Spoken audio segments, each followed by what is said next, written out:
Yeah, welcome back, class 10, to the online bio classes. We have already started the second chapter, structure of chromosomes. And in the previous chapter, you have studied about the structure of chromosome. Now today, we have to start with the structure of DNA. DNA structure was studied by two scientists, that is Watson and Crick. The full name is there, Watson and Crick. They gave the double helical model of DNA. Double helical means spiral model of DNA was given by Watson and Crick in the year 1953. They said that this DNA is made up of two helical structures which coil around each other. And next one is this model, that is the model of DNA given by Watson and Crick. It is based on, so I will write the complete sentence. This model is based on,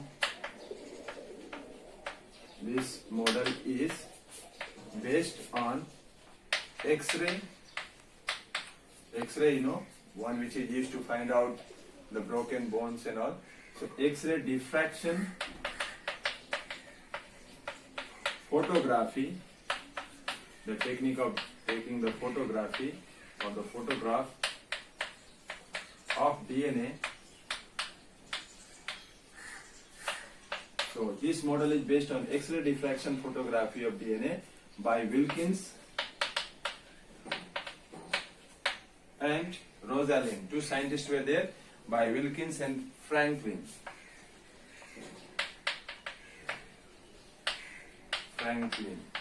Okay, Wilkins and Franklin, both of them had taken the picture or the photo of DNA by X-ray diffraction technology, and based on this photograph only, the model of Watson and Crick is based. Now, in the year 1952, this one was done in the year 1953. The model was given. Now, for their work, these three scientists, Watson, Crick and Wilkins. Watson, Crick and Wilkins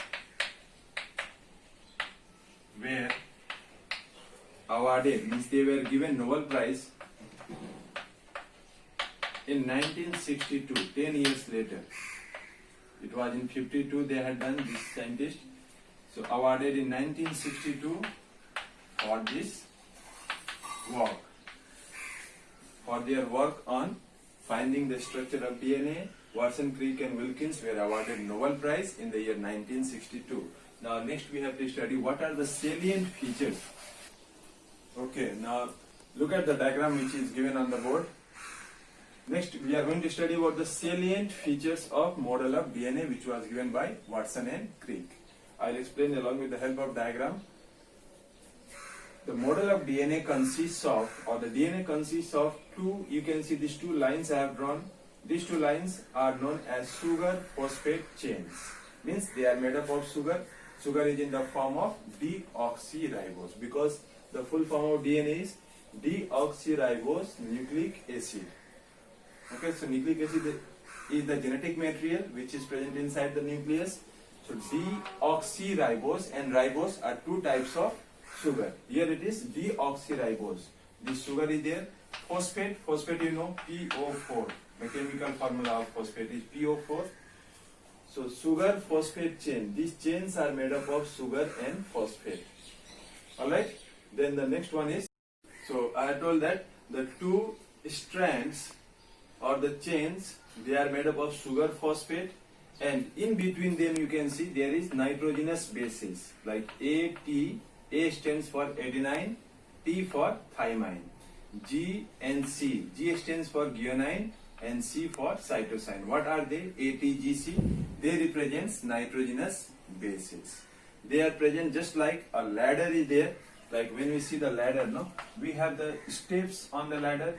So they represent the steps. And the rungs of the ladder, they are called the rungs of the ladder. RUNGS. Rungs means the steps of the ladder.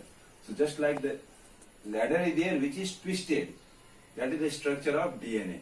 And you can see the diameter from here to here. The diameter of both the strands, the gap between both, is 20 angstrom. In 2 units I have marked this A for angstrom, nm for the other unit, nanometer.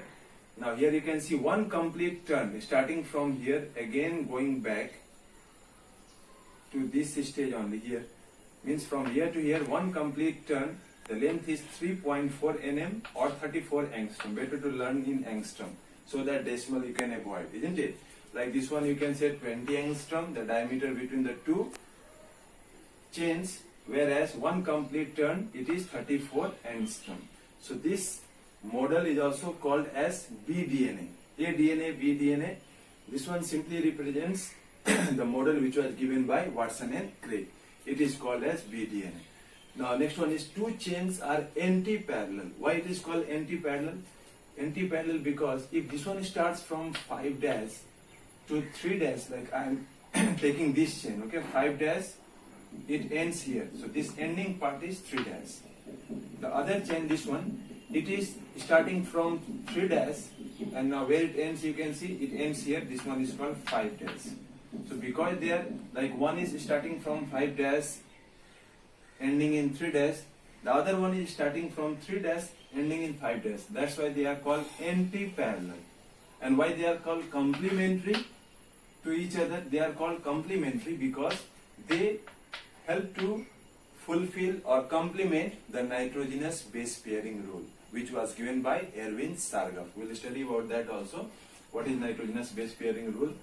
And next one is, so this model is given on 2 facts. One I had not mentioned in the beginning, that it was based on the X-ray diffraction photography, and the second one was Erwin Sargaf's base pairing rule. So that just now I told you, Erwin Sargaf, ERWIN, Erwin Sargaf's rule. It says that within a DNA, the nitrogenous bases, that is A plus T by G plus C, is equal to 1. Means within one particular DNA, the amount of adenine is equal to guanine, A and T. And adenine, that purine, is equal to pyrimidine. I will explain you about this one in detail. First, let's complete this one only, okay? So next one is, the diameter of double helix is 20 angstrom. As you can see in the diagram, diameter means the gap between both the strands. It is 20 angstrom. Then next point is, one complete turn covers a distance of 34 angstrom. I said just now that one complete turn, like starting from here, going like this, that is to the left side, again going back to the normal position. So this one is one complete turn, like this, one spiral. It is one complete turn covers 34 angstrom distance, and each chain forms a right-handed helical spiral. Right-handed helical spiral, it is, you can see. Now next point, important point which is there at last, the polynucleotide chain, both the chains, how they are held together. They are held together with the help of hydrogen bonds. So bond which is shown here, like double bond is shown here, triple bond is shown here. These bonds are called hydrogen bonds. Hydrogen bonds. They help to hold both the purines and the pyrimidines, that is the nitrogenous bases, together within the model of DNA. Okay. Now next we have to study. You can see adenine pairs with thymine with the help of double bond. Guanine, G for guanine, pairs with cytosine with the help of triple bond. 3 lines I have drawn. These lines represent hydrogen bonds. Okay. So now next we will study about the Sargaf's rule. Okay. Now next I have told you Sargaf's rule. This rule is also required to explain the structure of or the model of DNA, which was given by Watson and Crick. So Watson and Crick's model of DNA is based on 2 facts. What are they? Number 1 is X-ray diffraction photography by Rosalind and Wilkins and Franklin. And second one is, it is also based on the Sargaf's rule, which was given in 1950. Now who gave that rule? It was given by the scientist name is Erwin Sargaf. In which year? In the year 1950. Now what does this rule say? This rule says that within a DNA, you know, is the genetic material which is present on the surface of chromosomes. It makes the chromosomes also. It carries the hereditary information from one cell to the other, from one generation to the next. So within the DNA, purines. What are these purines and pyrimidines? They are the two nitrogenous bases. What are they? If asked what is purines and pyrimidines, they are nitrogenous bases. So purines, there are two purines, adenine and guanine. A for adenine, G for guanine. And there are two types of pyrimidines, thymine and cytosine. So what are the full forms? A for, I write it here, adenine. Then second one is G, that is known as guanine. These two are called purines. Okay?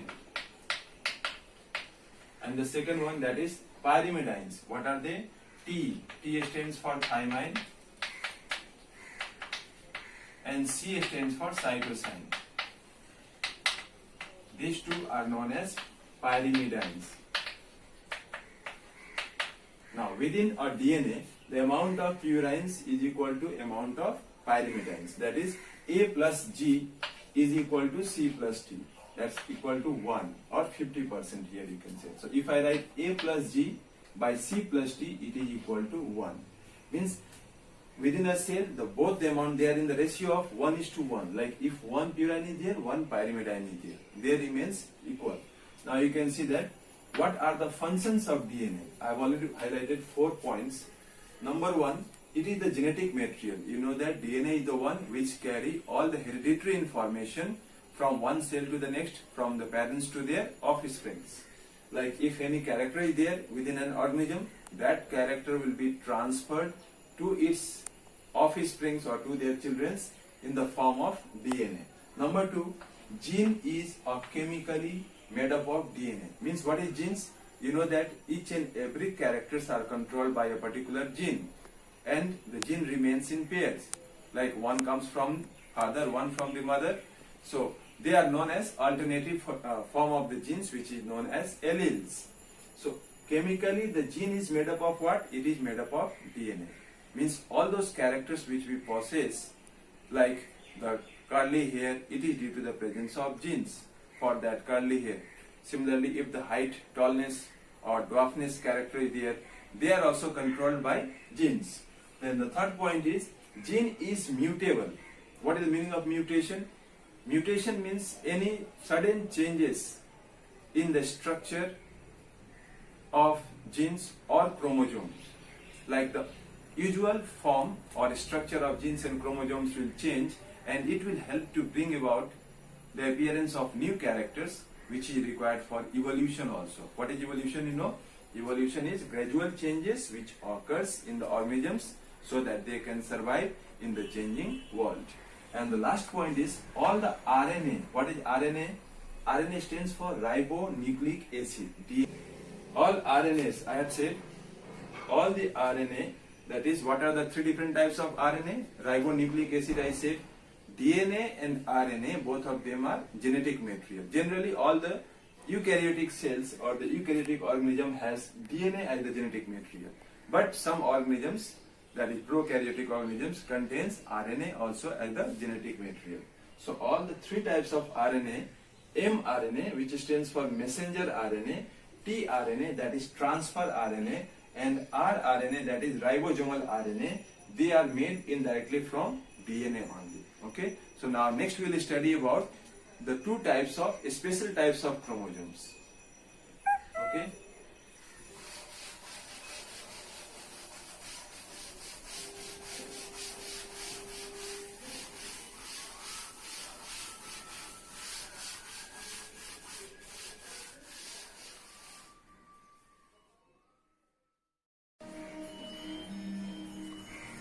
Okay, now you can see special types of chromosomes is there.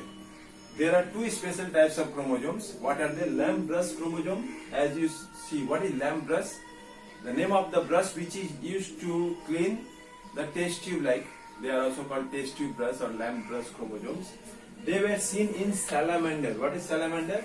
It is the name of an amphibian, a group of organisms which can live both on land as well as water.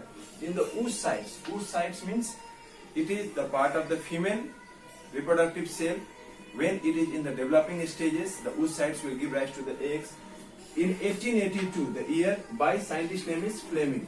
Now they were described in detail, means all the complete study was done by Ruckert in 1892.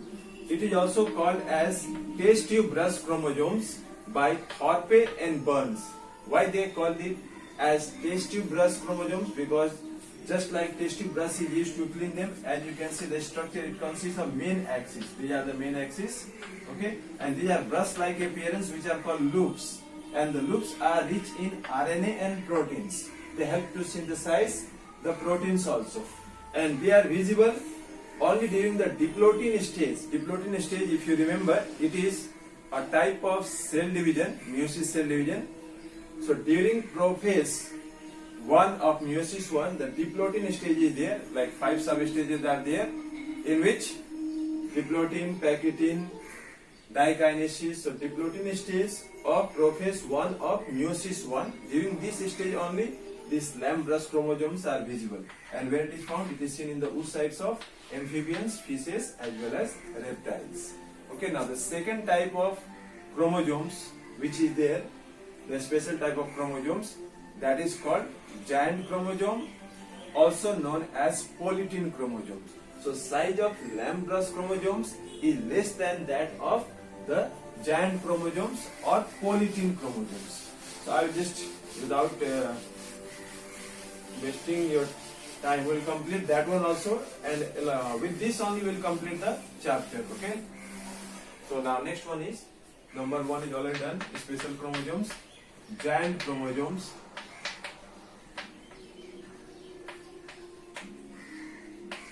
Also called polytene chromosomes. The other name is polytene chromosomes. Alright. Now this particular chromosome, polytene chromosome, it contains 1000 times more DNA than the normal somatic cells. So what are some of the points? 1000 times more DNA than normal somatic cells. Like if our normal body cell has 1 DNA, then this particular chromosome will have 1000 DNA. Now what is the structure? It consists of striated appearance. Like if you look at the diagram, it will have a striation like dark band, light band, dark band, light band. At some places there is swelling or puffiness, which is due to the presence of these chromosomes are there. The unwinding of chromosomes occurs, that results in the formation. So these are the bands, dark band. Okay, this one is called the puff. These puffs were absorbed by Balbiani. Balbiani is the name of the scientist. So they are also called Balbiani rings. And this dark band, light band, they give it a striated appearance. Okay, and this particular chromosome, that is polytene chromosomes, because of their bigger size, they are also known as giant chromosomes. So also known as giant chromosomes. Actually, this one is the name polytene, also known as giant chromosomes. Alright, I am not writing the giant chromosomes. Now, what is the number of DNA? 1000 times more than that of our normal somatic cell DNA. Okay, and these Balbiani rings, the puffs are called as Balbiani rings. They are important. Why? Because these Balbiani rings are the one which help.